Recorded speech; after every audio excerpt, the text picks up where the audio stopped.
Hello friends, आपका स्वागत है आपके अपने यूट्यूब चैनल टीचिंग टेक पर। फ्रेंड्स, दिसंबर 2019 में जो पेपर हुआ था सीटेट का, उसका आज हम ईवीएस सेक्शन डिस्कस करने जा रहे हैं। तो चलिए जल्दी से स्टार्ट करते हैं। तो पहला क्वेश्चन हमारे सामने ये रहा, कह रहा है कोई व्यक्ति 29 नवंबर 2019 को एक एक्सप्रेस ट्रेन में सूरत से नागरकोइल जाने के लिए बैठा। यह ट्रेन सूरत से 19:45 बजे चली। दोस्तों, जब ये 19, 20, 21 लेके आता है, रेलवे में 24 घंटे का टाइम चलता है। उसमें जो है रात दोपहर के 12 बजे के बाद एक नहीं बजता है, वहाँ पे 13, 14, 15, 16 ऐसे होता है। तो ये कितना बज रहा है? शाम के जो है बज रहे हैं आपके 7 बज रहा है। कितना बज रहा है? 7:45 बजे चली और 1 दिसंबर 2019 को सुबह 11:45 बजे नागरकोइल पहुंची। यदि सूरत से नागरकोइल के बीच ट्रेन मार्ग की दूरी 2120 किलोमीटर है, तो इस यात्रा में ट्रेन की औसत चाल क्या थी? तो दोस्तों, चाल जो है हमें निकालनी है, दूरी हमें पता है और हमें समय ज्ञात करना है। तो चाल बराबर क्या होता है? दूरी बटे समय होता है। तो सबसे पहले हम क्या करेंगे देखते हैं।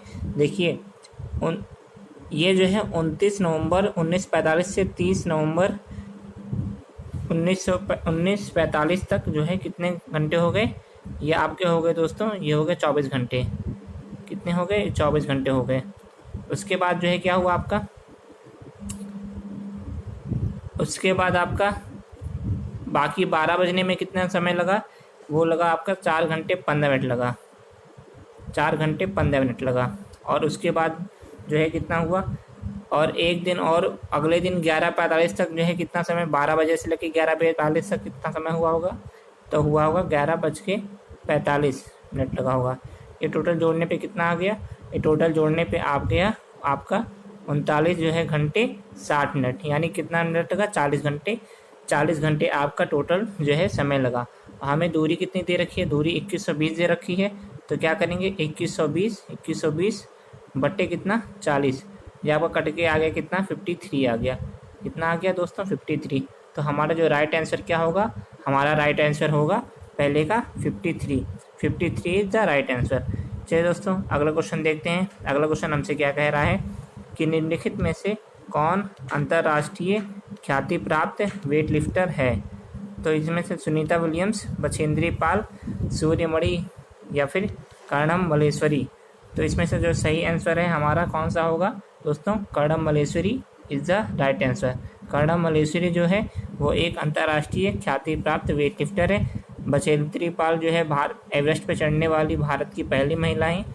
और सुनीता विलियम्स जो है वो जो है एस्ट्रोनॉट हैं। चलिए दोस्तों, अगले हम क्वेश्चन पे चलते हैं। अगला क्वेश्चन हमारे सामने क्या दिया हुआ है कि निम्नलिखित में से कौन सा एक जड़ों का समूह है? तो जड़ों का समूह कौन सा है दोस्तों?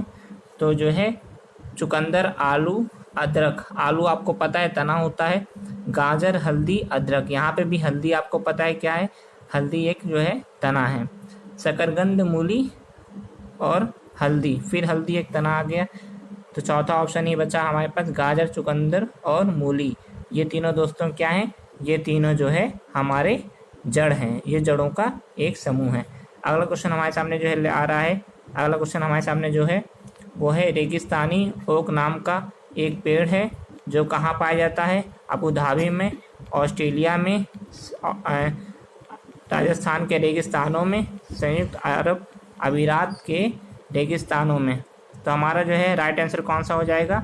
जल्दी से बताइए।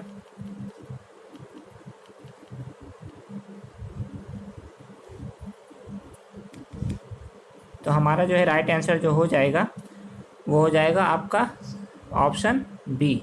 Option B, Australia. ऑस्ट्रेलिया जो है हमारा राइट आंसर हो जाएगा। चलिए नेक्स्ट क्वेश्चन पे आते हैं।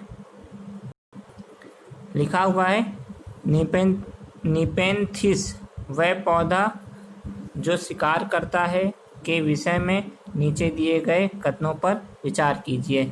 यह पौधा ऑस्ट्रेलिया, इंडोनेशिया और भारत के मेघालय में पाया जाता है। या फिर इसका आकार घड़े जैसा होता है और इसका मुंह एक पत्ती से जो है ढका होता है। ठीक है, यह केवल छोटे कीड़े मकोड़ों को ही जो है फंसाकर खाता है। यह छोटे कीड़े मकोड़ों को फंसाकर खाता है। यह छोटे कीड़े मकोड़ों को खींचने के लिए मोहक आवाज़ निकालता है, और जो इसमें फंस जाते हैं तो वो जो है क्या होता है, निकल नहीं पाते हैं। तो इसका जो है राइट आंसर हमारा क्या हो जाएगा, ए, बी और सी। पहला, दूसरा और तीसरा जो है ए, बी, सी हमारा जो राइट आंसर हो जाएगा। ठीक है दोस्तों, चलिए अगले क्वेश्चन पे चलते हैं। भारत की आज़ादी से पहले महात्मा गांधी ने जिस दांडी के समुद्र तट पर अपनी प्रसिद्ध यात्रा की थी, वह भारत के नीचे दिए गए किस राज्य में स्थित है? तो किस राज्य में स्थित है, तो जल्दी से बताइए। वह स्थित है किसमें, आपका गुजरात में। Gujarat is the right answer of this question. ठीक है दोस्तों, जो अगला क्वेश्चन हमारे सामने, अगला क्वेश्चन क्या है देखिए। उच्च दर यानी कि तेज बुखार के साथ कपकपी, जिसका उपचार सिकोना पेड़ के छाल से किया जाता है, वह क्या है? तो बताइए, किसमें सिकोना की छाल का प्रयोग किया जाता है? वह जो है रोग है मलेरिया।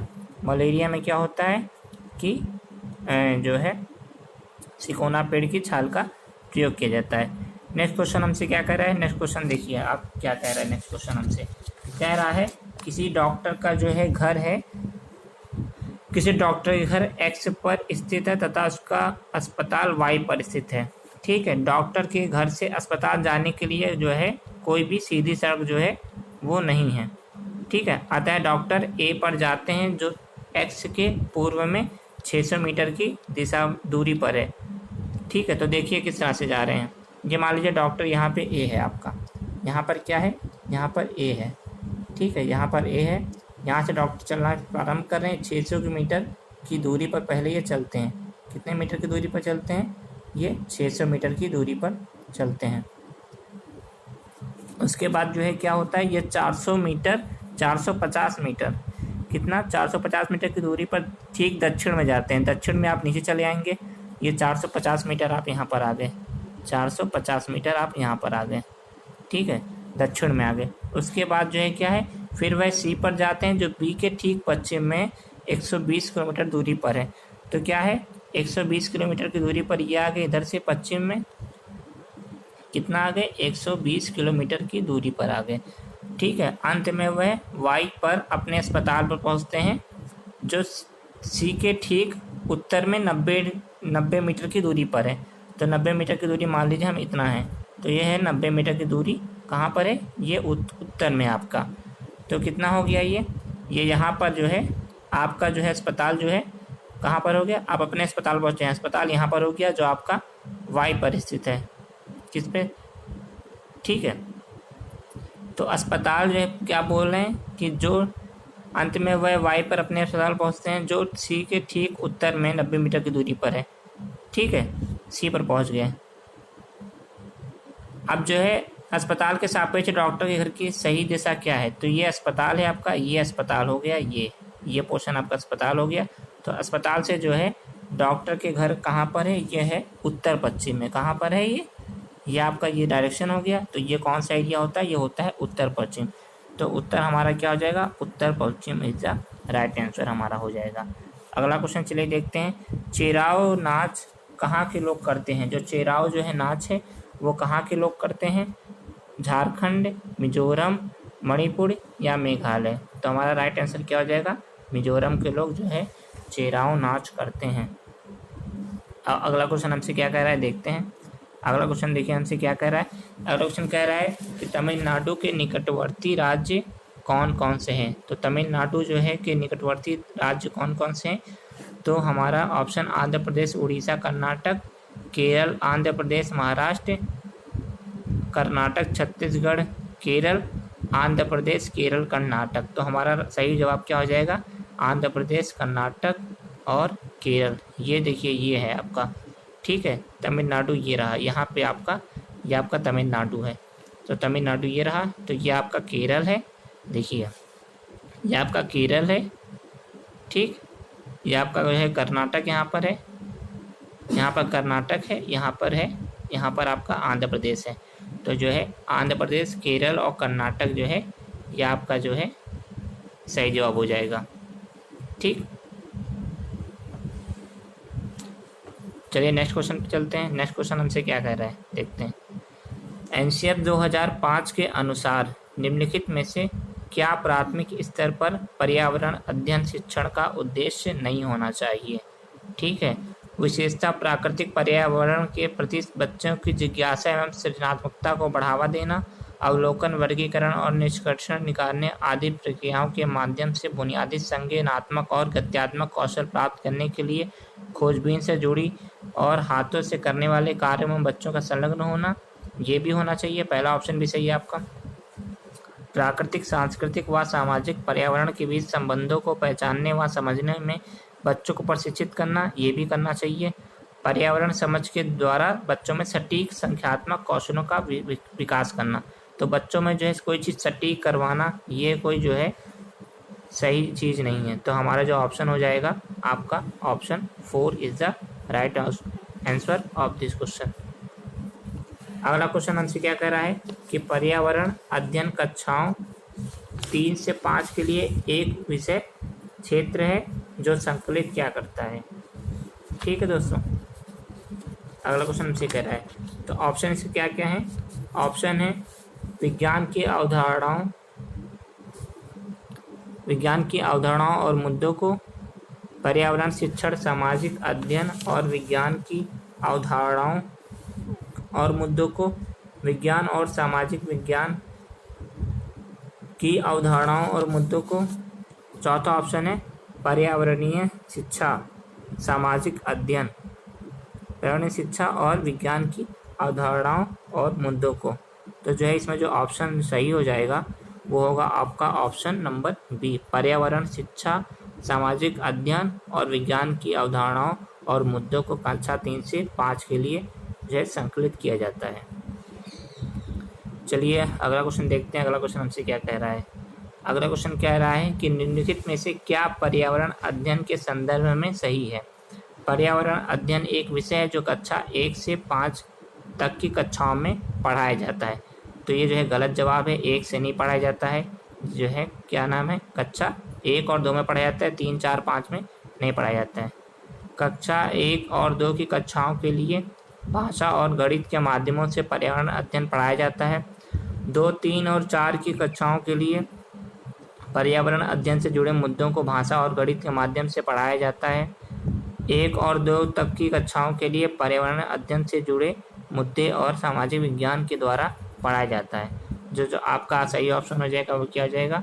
ऑप्शन नंबर बी, कक्षा 1, 2 की कक्षाओं के लिए भाषा और गणित के माध्यम से पर्यावरण अध्ययन पढ़ाया जाता है, क्योंकि इसमें सब कुछ मैथ्स भी होती है, ईवीएस भी होती है, इंग्लिश भी होती है, सब कुछ उसमें होता है, हिंदी भी होती है। इस तरह से एक कलेक्शन होता है बुकों का।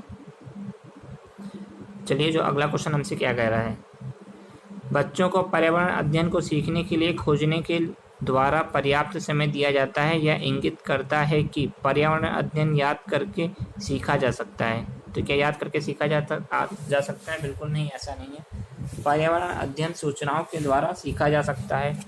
जी हाँ, सूचनाओं के द्वारा सीखा जा सकता है। अगला जो है हमारे ऑप्शन वो है पर्यावरण अध्ययन बाल केंद्रित है। चौथा ऑप्शन क्या है हमारा? चौथा ऑप्शन है कि पर्यावरण अध्ययन शिक्षक केंद्रित है। तो आपका जो है राइट ऑप्शन क्या हो जाएगा? तो राइट ऑप्शन हो जाएगा आपका ऑप्शन नंबर 3, पर्यावरण अध्ययन बाल केंद्रित है।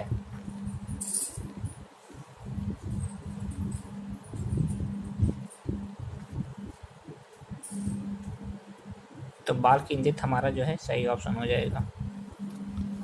चलिए नेक्स्ट क्वेश्चन पे चलते हैं। अगला क्वेश्चन हमसे क्या कह रहा है निम्नलिखित में से कौन पर्यावरण अध्ययन पाठ्यक्रमों के सुझावित प्रकरणों का उप प्रकरण है।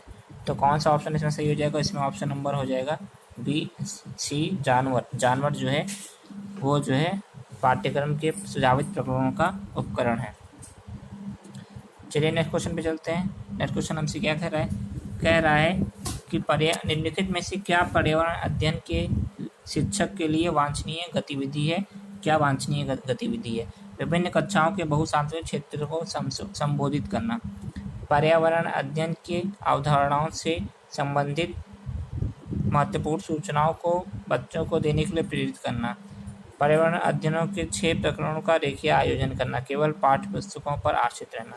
तो जो सबसे सही ऑप्शन क्या लग रहा है हमारा, वो लग रहा है विभिन्न कक्षाओं के बहुत सांस्कृतिक क्षेत्रों को संबोधित करना, जो हमारा ये सही ऑप्शन हो जाएगा। चलिए नेक्स्ट क्वेश्चन चलते हैं। 77 नंबर क्या कह रहा है हमसे, निम्नलिखित में से क्या पर्यावरण अध्ययन में बच्चों के द्वारा ज्ञान में रचनापूर्ण है। बच्चों का जो है सक्रिय भाग लेना। ठीक है, ऑप्शन नंबर बी हमसे क्या कह रहा है, ऑप्शन नंबर बी हमसे कह रहा है बच्चों के समुदाय के सदस्य। ठीक, उसके बाद जो है नेक्स्ट ऑप्शन कह रहा है पर्यावरण अध्ययन की जो है पाठ्य पुस्तकें। चौथा ऑप्शन जो है पर्यावरण अध्ययन की पाठ्य पुस्तकों में दी गई व्याख्या एवं परिभाषा। तो जो हमारा जो है इसमें से सही ऑप्शन क्या लग रहा है,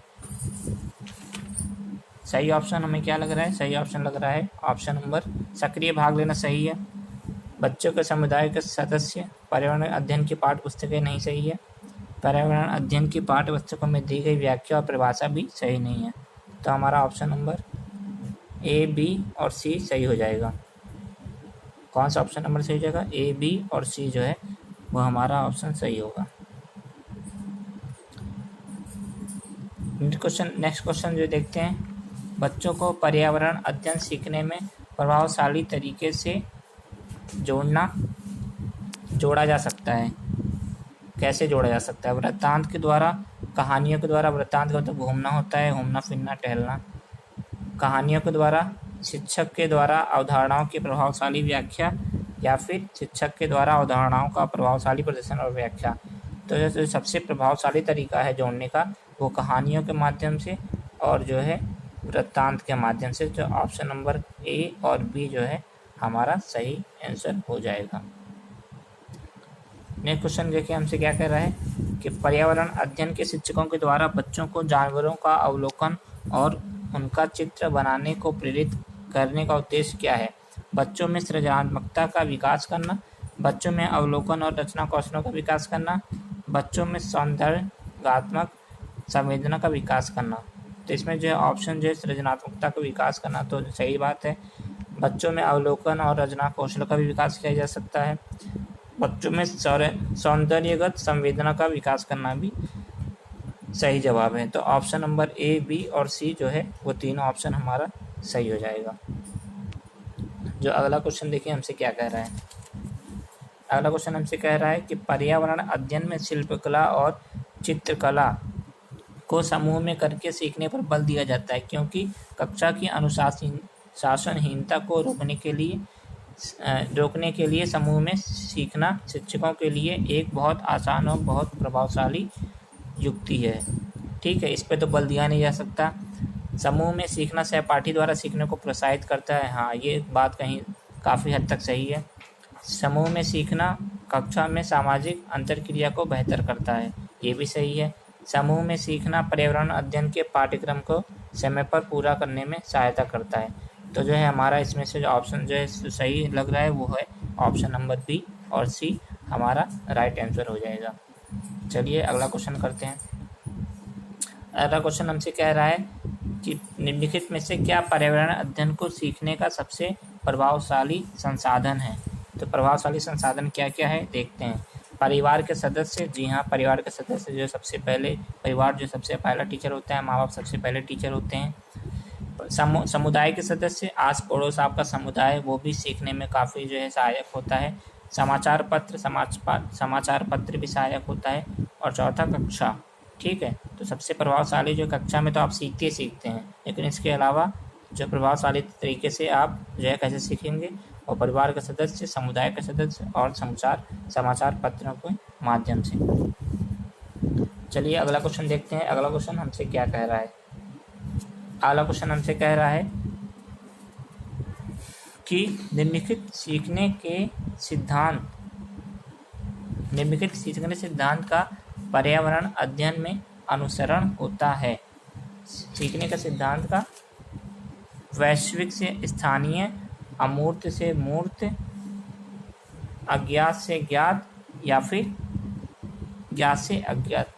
तो जो इसका सही ऑप्शन हो जाएगा दोस्तों वो ऑप्शन हो जाएगा हमारा अज्ञात से ज्ञात इज द राइट आंसर। ज्ञात से अज्ञात जो है वो सही ऑप्शन हो जाएगा। ठीक है, चलिए अब नेक्स्ट क्वेश्चन हम करने जा रहे हैं। क्वेश्चन नंबर 83 हमसे क्या कह रहा है कि जो है निम्नलिखित में से कौन सा पर्यावरण अध्ययन में सीखने का रचनात्मक आकलन का साधन नहीं है। तो रचनात्मक आकलन का साधन क्या नहीं है? पोर्टफोलियो तो होता है, क्रम निर्धारण मापने भी होता है, वर्णन अभिलेख भी होता है, तो जो है वार्षिक उपलब्धि इज द राइट आंसर। तो वार्षिक उपलब्धि नहीं होता है, तो वार्षिक उपलब्धि हमारा सही आंसर हो जाएगा। अगला क्वेश्चन देखिए हमसे क्या कह रहा है कि निम्नलिखित में से किसको पर्यावरण अध्ययन में बच्चों के आकलन में दूर रखना चाहिए। ठीक है, बच्चों के उत्तरों को सही या गलत में आंकना। जी हाँ, ये बात काफ़ी हद तक सही है। कक्षा 5 के ईवीएस पाठ्यपुस्तकों में प्रत्येक पाठ के अंत में दिए गए आज हमने क्या सीखा पर चर्चा, ये तो करना चाहिए, इससे दूर नहीं रहना चाहिए। आकलन के संकेतकों का उपयोग भी करना चाहिए, बच्चों के सीखने के गुणात्मक आकलन भी करना चाहिए। तो जो हमारा जो है राइट आंसर हो जाएगा वो हमारा क्या हो जाएगा, बच्चों के उत्तरों को सही या गलत में आंकना। बच्चों के उत्तरों को सही या गलत में नहीं आंकना चाहिए, बल्कि उनके उत्तरों को हमें स्वीकार करना चाहिए और उन्हें सही राय देनी चाहिए। जो नेक्स्ट क्वेश्चन हमारे पास है वो क्या है, एक कक्षा 5 के शिक्षक एक क्रियाकलाप का संचालन करती है जिसमें वह बच्चों के कक्षा के बच्चों से फर्श पर चीनी के कुछ दाने डालने को कहती है और उन पर चींटियों के आने का इंतजार करने के लिए कहती है। बच्चों को इस क्रियाकलाप में से अर्थपूर्ण सीखने को मिल सकता है यदि शिक्षक बच्चों को क्रियाकलाप का अवलोकन करने को प्रेरित करती है। ठीक है, बच्चों को अपने अनुभव साधन करने के लिए प्रेरित करती है, भी ठीक है। बच्चों को क्रियाकलाप का अवलोकन, अनुभव साझा और उस पर चर्चा करने को प्रेरित करती है। बच्चों को क्रियाकलाप से संबंधित प्रश्नों को घर से करने का प्रेरित करती है। तो जो ऑप्शन सबसे सही लग रहा है वह है ऑप्शन नंबर 3। तो इसका राइट आंसर क्या हो जाएगा, ऑप्शन नंबर 3, बच्चों को क्रियाकलाप का अवलोकन, अनुभव साझा करना और उस पर चर्चा करने के लिए प्रेरित करना। ऑप्शन नंबर जो 86 है हमसे क्या कर रहे हैं, देखिए नीचे दी गई जो है सूचियों पर विचार कीजिए। कछुआ, घड़ियाल, कौवा, बतख, मछली। इन सूची में से दूसरों से भिन्न क्या है? तो मछली है, घड़ियाल है, कछुआ है, ये तीनों क्या रहते हैं, ये तीनों जो है पानी में रहते हैं, लेकिन जो कौवा जो है वो आकाश में उड़ता है। तो इसमें सबसे भिन्न क्या हो जाएगा, सबसे भिन्न हो जाएगा कौवा।